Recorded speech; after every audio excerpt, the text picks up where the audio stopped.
Okay, we're live. Good. Well, good afternoon, everyone, and thank you for joining us to hear a little bit about Citrix Intelligent Traffic Management. For me, one of the most exciting technologies that we've introduced for a long time, actually. I'm Jason Poole. I'm from the product marketing team, and Steve Lyons from the product management team for ITM. And together we represent the knowledge and the passion on ITM, and today we hope to make you aware of some of the features, functionalities, and use cases that will hopefully enable us to impart some of the enthusiasm that we have for the product onto you, and you'll want to go home and start this straight away. Just before we begin, I'll just say that it was nice to see that it was included in the keynote in 2 instances, especially with the CBS and them delivering their big football game over ITM. That was made possible by Citrix. So that was really good to see, and we'll hope to tell you a little bit more about it as we go. Okay, so today we want to take you on a journey to delivering a better user experience to your users and customers. I realize that some of this might be new, and so we're going to do a little bit of a level set as we kick off, and some of the problems or the challenges that our customers tell us they see every day. And then we'll spend a little bit of time discussing intelligent traffic management, the product, and the value, so that you will be, I'm a firm believer, if you understand what it is and how it works, then you will find the use cases that are right for you, rather than just relying on what we say is right for you. Now, we will cover some of that a little later on, some of the use cases that we see commonly with our customers today, but as I said, if we make it available into your knowledge pool, then you'll be able to find new things to do with it. And then we're going to take you on a little bit of a voyage of discovery. We could present 1,000 slides, but we thought we'd do this with demonstrations. So Steve will be guiding us through some of the use cases on a customer journey from a deployment that they have today to expanding to take over the globe, and how Citrix ITM helps them position their content in the right place, as well as helping them to deliver it in the right way. And by then, you should all be enthused and excited about it as we are, and then you're going to be saying, how do we get hold of this? We've got a slide at the end that gives you 3 simple steps how you can go back to your business today or tomorrow and set this up and get moving. Okay. So, one of the things that we're seeing more and more with our customers is that experience is a big brand differentiator. We all know this intuitively. We're bombarded by it every day. And in the IT world, customer experience and business success is frequently synonymous with application experience. And that's what we're hearing a lot from our customers. And let's face it, despite what we might want to think about even ourselves, instant gratification is the new normal. We can't blame the millennials. It's been with me and my generation for a while, and I'm sure it's going to carry on and get worse and worse as we go. But we all use applications on a daily basis. It's our job. We work with hundreds of them, perhaps, every day. And waiting for these applications to load or to do their thing is not what we want to be doing. You saw in the keynote how Maria had trouble, and the context switching and the waiting was a problem for her. It was an issue. And we want to try to get this situation away from you and Citrix in general, but also to you and how you deliver your business context to your customers. And we've seen also some statistics from Gartner that they think that in the next year or 2, customers today, they're willing to pay a little bit extra for a good customer experience. And they say that about 81% of businesses will be competing in the next couple of years, either wholly or at least substantially on customer experience. And there was another one, I think it was a Walker survey, and they said that customer experience will overtake price and product as the key brand differentiator. So this is something that is going to be very important to all of us as we go forward. So how do we as IT people improve that customer experience? Well, traditionally, we've used things like application delivery controllers to be able to provide the right customer experience, provide the high availability of the application components, and improve that experience for our users. And that helps. We've used application delivery controllers to optimize content for the return journey to the client so that the customer experience is improved there, and that helps as well. We've also used, for as long as I've been in the industry, global server load balancing to guide the users to the best available data center to get the content that we want them to get. And again, that helps. So 3 admirable things that application delivery controllers have been doing for a substantial period of time.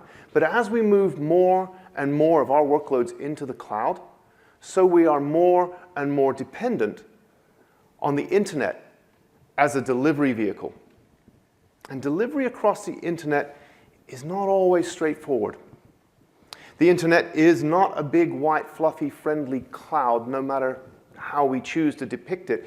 Rather, it's a seething mass of different ISP networks competing with each other and peering as they transmit traffic. Sometimes in a best effort to get that traffic to your consumers and users, and sometimes in a not so best effort to get that traffic to your users as you attempt to deliver that content. The internet's not under the control of any single entity. Would that it were, it would be easy to manage. And user experience varies very greatly. It depends on it varies, maybe the peering relationship that's set up today might be different tomorrow. So you get huge variety in latency and availability and throughput. And that effectively means the internet is a blind spot for application delivery. And this is something that our customers tell us all the time. I know Steve's had a lot of EBCs with customers, and they keep telling them we're delivering stuff across the internet, and we just don't know what happens. We get a customer calling us that they can't use our stuff. We look in our data centers, and it's all green. So we just don't see that. This blind spot is real, and it affects all of our customers. And enterprises, they desperately need something else. They want something better. In fact, they deserve something better, a solution with intelligent traffic steering that has real-time, deep visibility of what the conditions are and the state on the internet.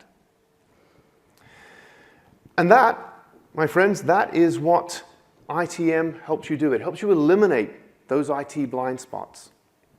It captures data about the conditions on the internet and visualizes the state of the traffic between the user and your content, and then uses that same data to help optimize the delivery or get your users to the right data centers overall. So we can visualize the condition, and then we can use that same data to help optimize the delivery by sending users to the best available destination. That is the best destination for each individual user at the time they make the request.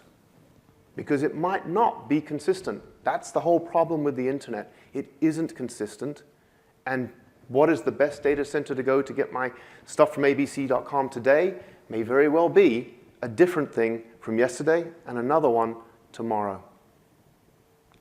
But don't just take my word for it. IDC have recently published a report on this, and they actually call this out as quite a pressing problem or issue or challenge for the industry as a whole. They're telling us that application performance and user experience is going to depend dramatically on the internet state. And they tell us that enterprises do need to find a way to cope with this and account for it and proactively adapt to it. And lastly, and probably most interestingly, they tell us that the real payoff is not just looking at the data center, and it's not just looking at the state of the internet. It's when you can combine both of those metrics and come up with the best solution to send your users to, the most available, the best performing, and, for want of a better word, closest internet site for your content to bring your users the best experience. And guess what? That's exactly what Citrix has done. Our global server load balancing as a service, we deliver this today, and it allows you to combine the deep knowledge of internet state and combine that with the understanding that you already have within your data center from your Citrix ADCs or other third-party devices to feed information into Citrix ITM to enable more informed and hence better decisions to send users to more optimal sites. So it does give you this granular visibility of the internet, the analysis of the destinations and what that can do for your delivery, as well as rapid and immediate, actually, response to changes in conditions in either the data center or the internet conditions as well.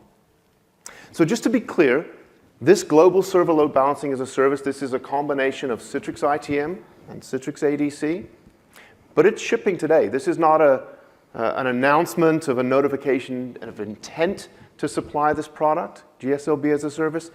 This is available from Citrix today. You can go home and get started with this now. Okay. All right, so I want to take a couple of minutes. Let's set the scene a little bit. A couple of minutes just to talk a little bit about the product set and how it does what it does. Like I say, to give you an understanding so that you can spot the use cases that will suit you. And the first step to intelligent traffic steering is intelligent data. And oh boy, does Citrix collect a lot of data on the user experience on the internet. We collect data from about 900 million different users spread across 50,000 different ISP networks, resulting in about 15 billion data points every day. In fact, you yourselves are probably part of this data collection process. Whenever you visit one of our community member sites, such as LinkedIn or Microsoft or Tumblr, you probably receive a small Java applet in your download of that web page, which when you've finished browsing the page and it's quiet on your computer will spring to life and ask Citrix, where do you want me to test today? And then what we will do is, based on your ISP network and the data that we've collected so far, we can tell you to go and check. What's the journey time and the latency, what's the latency and the throughput to Amazon in Sydney, or Azure in Ireland, or SoftLayer in Dallas, or something like that. Now, in and of themselves, these are small amounts of data, but when you start to collate them, analyze them, and apply real learning to them, then you can start to build this virtual map of internet experience, which means that we're able to spot thousands of reachability and outage issues every day. And if you check out our site, itm.cloud.com/live, you will be able to go and see, this is just a GIF, but you can see this live and see what the conditions are on the internet across the globe, and then drill into them and find out that CDN1 is not available for users from Colombia and Brazil from these networks. We will give you that kind of granularity. And that kind of granularity, we then take that and we apply that to our customers' data center traffic. So, for example, if you're a customer and you have a website, abc.com, you may have 5 or 10 different points of presence. And we will receive the requests from your users when they make their DNS request for abc.com, and we will be able to tell them which is the best site to go to for them at that particular time. And when they revisit tomorrow, that may have changed. We will know that in advance, and then we will guide that traffic very intelligently. And now, where does this all happen? So I talked about briefly of the story of how it happens, but actually Citrix ITM is in fact composed of its own sort of cloud. Hundreds of POPs, points of presence across various data centers across the entire globe, from Atlanta to Adelaide, from Chicago to Shanghai. And what does that mean? What that means is that unlike the old way of resolving traffic to your data centers, where maybe you have to travel all the way to the destination just to resolve the DNS address to find out that you need to go all the way across the globe to make your request. Hundreds of POPs across the globe not only provides a more resilient and high-performance infrastructure for your DNS and provides denial of service protection, it also means that your users, when they're coming to your site, are never far from a decision. And a more rapid decision at that level means for a faster time to first byte and a better user experience. Does that make sense? Makes sense to me. Good. And Okay. there's a lot of technical gobbledygook on this slide. 4 anycast networks, dedicated China network, hundreds of POPs. But really, as Jason said, what that means to you guys is it means business continuity, it means service availability, and it means performance. And so our goal is to have the first network that's really enterprise ready to be able to do GSLB as a service, and we think we've delivered that. I think so too. And that's all very well, but I want to just take a couple of minutes to explore. I mean, a lot of our customers come and they see this and they do get excited. They genuinely get excited with the technology because it is a very exciting technology. But then they say, yeah, but how's that for me? I've only got a single data center, or I've only got an active passive failover. But there's value in this for all Citrix customers. Steve. Yeah, thanks, Jason. So as Jason said, we really think there's value across the portfolio of use cases for people using ITM. We often see customers who come to us and say, I have a single data center, I have active passive data center, I don't need the sophisticated routing that you can provide. What's the value of this? And the truth of the matter is that when you only have a single data center, or you're running active passive on 2 data centers, or you have some simple network, you actually need ITM more than anything, because you actually need to be able to optimize your performance in any way possible. When your users are having to traverse back to your data centers to make DNS or GSLB decisions, they're having to go a long way. And physics, that's milliseconds, that's time, that's performance that's impacted. So any way you can squeeze out performance improvements or reliability improvements are especially important when you have these simpler architectures where you don't have margin for error. And so what can ITM do for you? It can improve performance, and we'll dive into some of these here in a minute as we go. But it can improve the performance, improve the time to first byte that your users experience when they do DNS and GSLB resolves. It can secure your infrastructure against DNS DDoS attacks. We run DNS DDoS attack infrastructure to help protect us and all of our customers, and you get part of that protection as being on the ITM network. We reduce management overhead. You don't have to manage this service in the same way you do with boxes in your data center. And you can prevent black holes that you often see when you have less number of POPs to be able to handle some DNS issues that occur. So let's talk about these a little bit more individually. So what you're seeing here is a benchmark of an enterprise that is migrating to ITM, and we benchmark their old infrastructure as well as the ITM infrastructure that they're moving to. The blue lines are the infrastructure currently being run on-prem, and the green lines are latency of ITM. And the orange line is the improvement that they see by moving to ITM.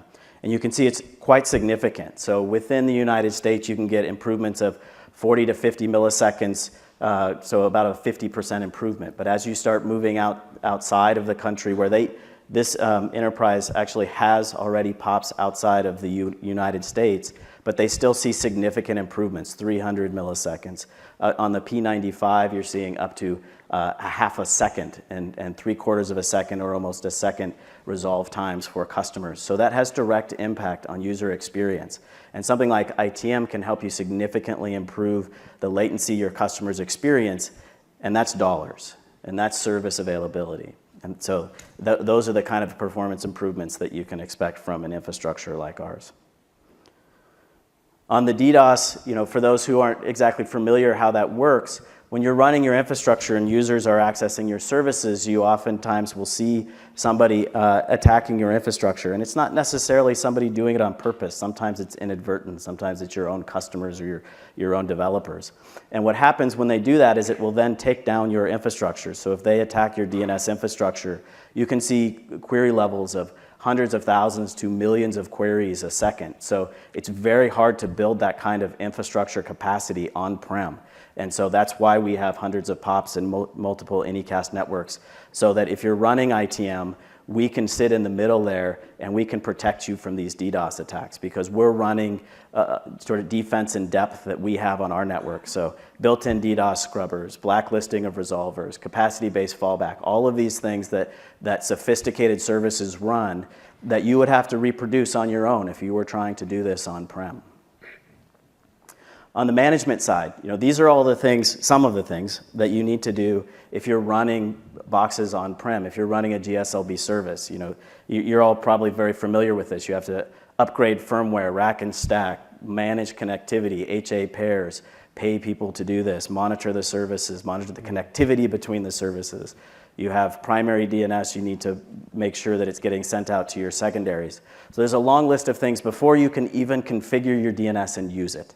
And with a service like a managed service like ITM, all you do is configure it. You turn it on, you configure it. That's it, and then you can focus on something that's more valuable for your business. So you can focus on differentiatable tasks.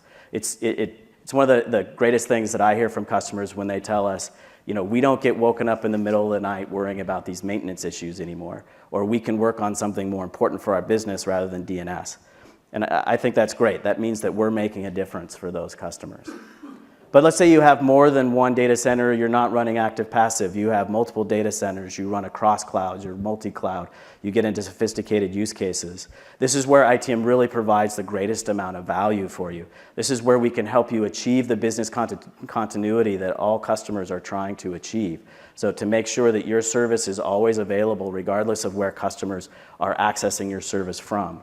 As Jason was talking about, the internet can be quite wild and woolly, and it can be hard to understand the availability from end user ISPs to your services and where users are having trouble accessing. And with the radar data where we map that and then ITM to use to manage the traffic, you can finally achieve that business continuity and do it in an automated way on an ongoing basis.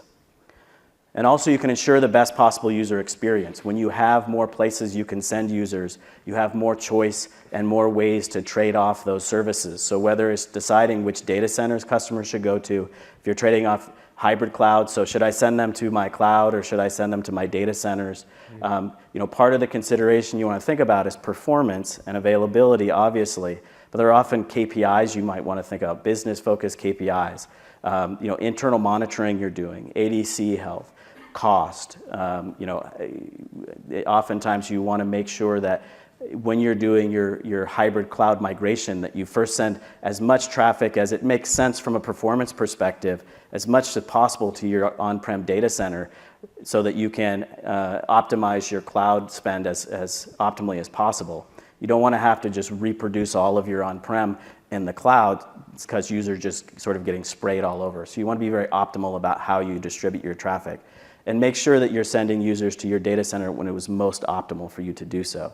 So there's a lot of cases where you can ensure the best possible user experience with ITM intelligence. And then of course, gaining visibility into the internet. We often hear from customers who'll get calls or they'll get a tweet from a user and they say, I looked at my monitoring, everything looks great.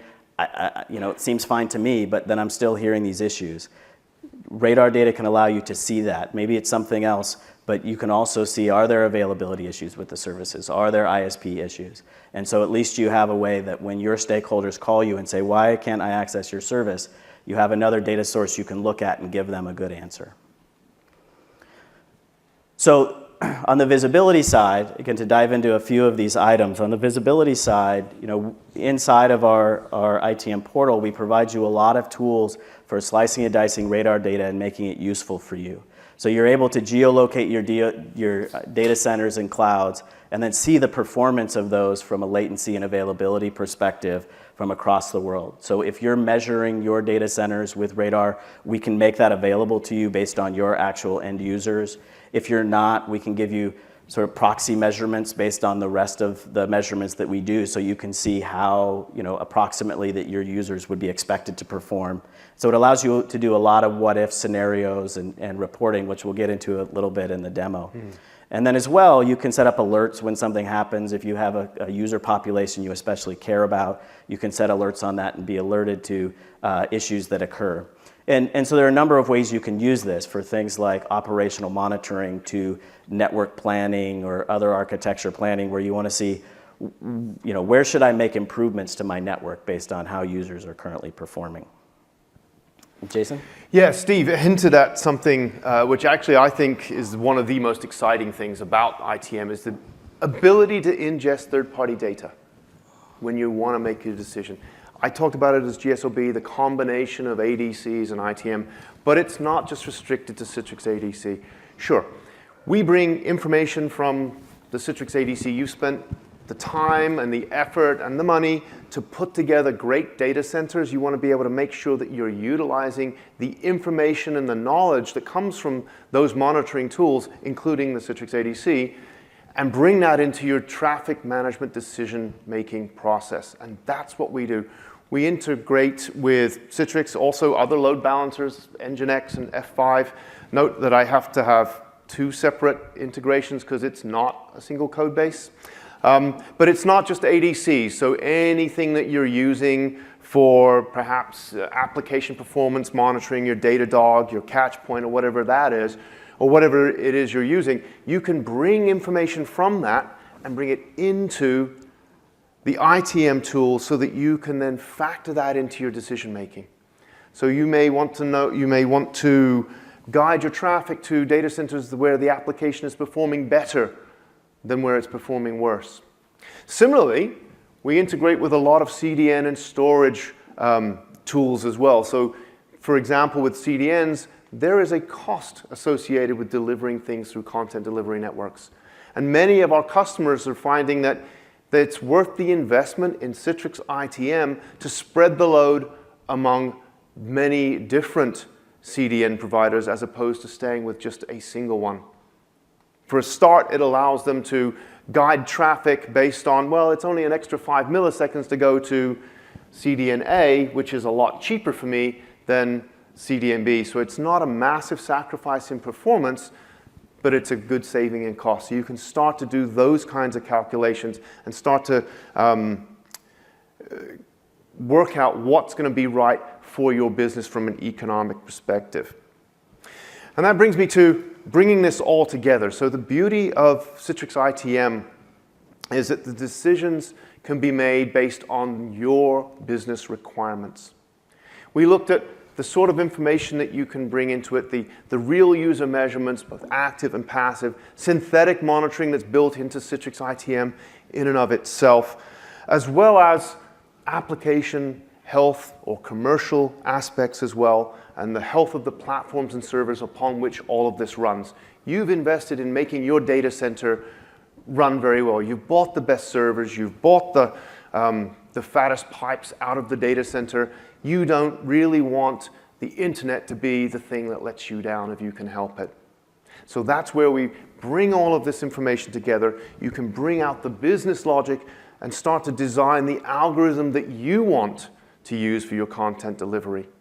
You're not restricted to the GSLB algorithms that Citrix and other ADC vendors give you.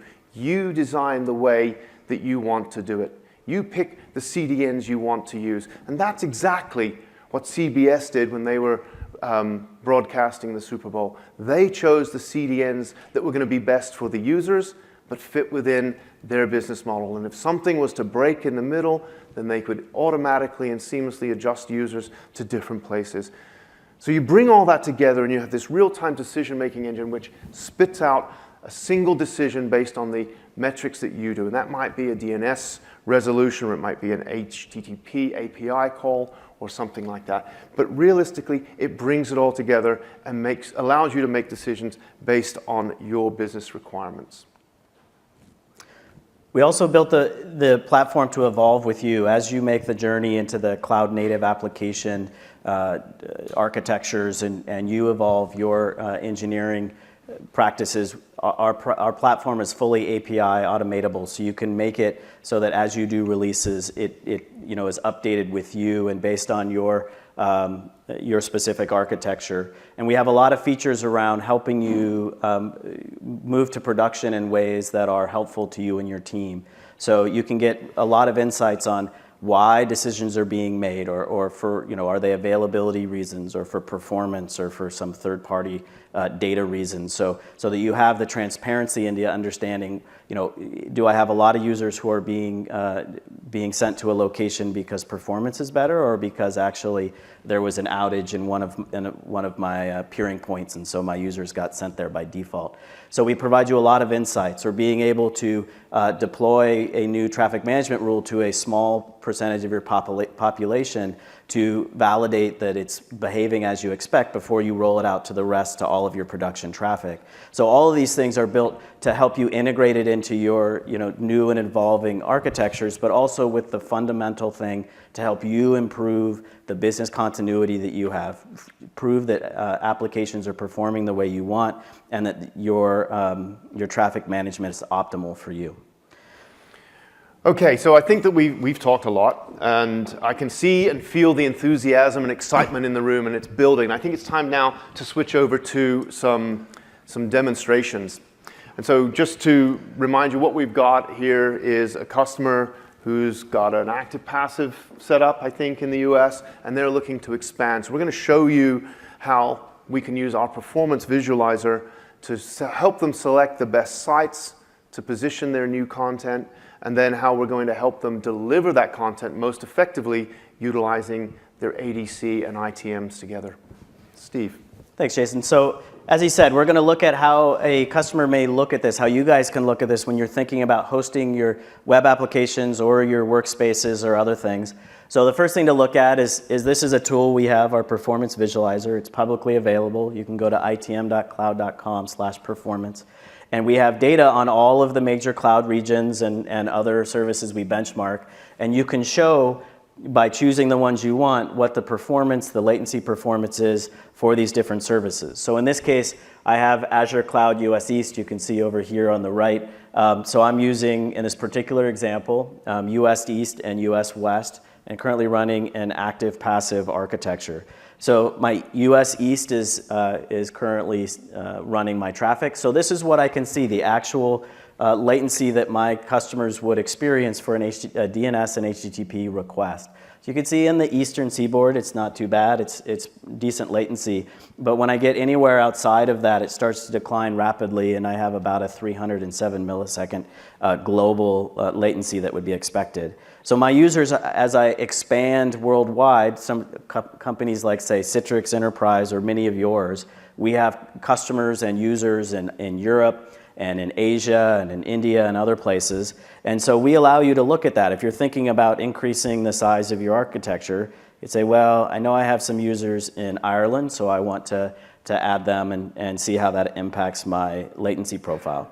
And then in and then in, say, Tokyo or over in Asia, and see what the profile is there. One of the things you notice as you're looking at this is that performance didn't actually always increase as I added new locations to my architecture. And the reason is that currently I'm looking at a round-robin optimization that some customers use, and what happens is then users get sprayed all over the world when they come in, and so it actually can decrease the user experience for some users. So that's why you want to use something like geo-proximity, and then you can see it's a little bit better. It shows me where I want to host my users. And so you can see some improvement there that I might want to look at. And then also I have users in India, so I might want to think about what the performance of those users are going to be. And you start seeing some interesting things with data as you start playing with this data. So for example, in India, if I have users in India, I often need a POP inside of India because of the way that India is peered outside of its neighboring countries. It's hard for users to get a good experience unless you're actually in country because of the peering and other things. It can significantly impact the performance. So this is the kind of thing, as you look through the data, you can find and sort of learnings for you as you go. And so I'll leave that off for a moment, just a point as you guys are using this tool. And then, you also need to think about not only geo-proximity, but using something like ITM where you can optimize your experience even further, improve the performance of your DNS resolution and make smarter choices. Then you can improve your performance even further and lower your average response time now down to under 200 from where you started before. So the geo-proximity is kind of what you would have with regular GSLB, classic GSLB. Yeah. And ITM Optimize is using that data that we've collected from every ISP and 900 million users and so on and so forth, right? Yep, that's right. Yeah. So now we're going to show you the next step. So I've decided for my customers that I want to place data centers in Tokyo and in Ireland in addition to my existing East and West Coast data centers. So my West Coast, I'm going to continue to do active-passive. I've decided I want to leave that as an active-passive within the United States for business reasons. So I've gone to those, we've gone to those POPs that we have. In that case, I'm running Azure here in the US and then AWS outside of it. And we measure both of those and make them available. So I've created those POPs, and now I'm going to, and I've added those NetScalers to those POPs. I've generated the settings that I have. They're ready to go live. So now what I'm going to do is I'm going to import the configuration from my NetScalers that I have worldwide and import those into ITM so that I can start setting them up for traffic management. So this is an NSComp file that just has my global load balancers in it. And so then what ITM does is import this in. I've created my 2 new GSLB locations. And now I can do similar kind of things to what we did outside. I can start playing around and sort of looking at how that impacts my performance, start getting ongoing reports on the performance of my data centers. How am I impacted by the different routing rules that I use? Very specifically into countries, I can dig down. What is my latency profile inside of those countries? And so now I'm ready to start building my traffic management logic for these services. So more than just a country, can you dive deeper into different networks or providers and stuff with this? Yeah, absolutely. So we look at data at a ISP or ASN level. So an ISP and country level, they're down to. So you can look at it as sort of continent, country, region, state. So you can get as local as network in state. So you could say Oregon, I'm in Oregon on Comcast. What is my latency profile or my user's latency profile to my different data centers? I'm in Time Warner in New York. Yeah, I'm not sure who Atlanta uses, but okay. Something like that. So I imagine Coca-Cola probably has a cable company down here. So wherever I'm at, I have access to those. So now I'm going to show you how you can start setting up the traffic management, which again is very simple. So here's another account that I have the same GSLBs that I had before selected. And what I'm going to do is I'm going to create a few traffic management applications to show you guys how simple this is. So the first thing that I'm going to do is I'm very quickly going to create a optimal RTT or performance-based optimization. So in this case, I'm going to send users to wherever it is that is the fastest for them as measured by radar. So I'm just going to run through this right here because it's so fast that I can do it right now. So I will do this. So what I do is I chose optimal RTT which means the fastest performance, and then I'm going to choose all of the different GSLBs that I have just created and give them their CNAMEs that I've created for them. And then I added each of those 3 that I have, so my AP, EU, and US data centers. Here I can set weighting even though I want to choose performance, maybe I want to weight it a little bit more to the US or somewhere, or I can assign specific rules by country. So perhaps in Germany, I want to go to the EU POP because of data sovereignty reasons or whatever. And you can easily do that here in the configuration. And then I click Done, and now it's been created. It's as easy as that. I now have a performance-based optimization for my customers. I can use this in my DNS, and very simply can I get a performance-based optimization. So it's as simple as that. That's all you have to do to deploy this application into your infrastructure. Now let's say that I've done that, and now I want to get a little bit further down into the sophistication. So I want to ingest some metrics from my ADCs to make decisions on how I want to route my traffic. So it could be that the fastest available data center is not actually where I want to send users because maybe I have some of my web servers aren't actually available behind my ADCs. So we're going to do something a little bit more sophisticated in this case, and we'll show you how simple it is. So here I've already created an app, and here's how it works. I'll show you what it looks like. I've created one of my traffic management rules. And let me pull it up here. And in this case, we allow you to specify your criteria that you're using with a JavaScript app that runs on the server. So it provides you really good flexibility for how you want to define your criteria for traffic management. Again, you can see the same data centers that I used before. And what I'm going to look at is I want to look at the health data that comes from my ADCs.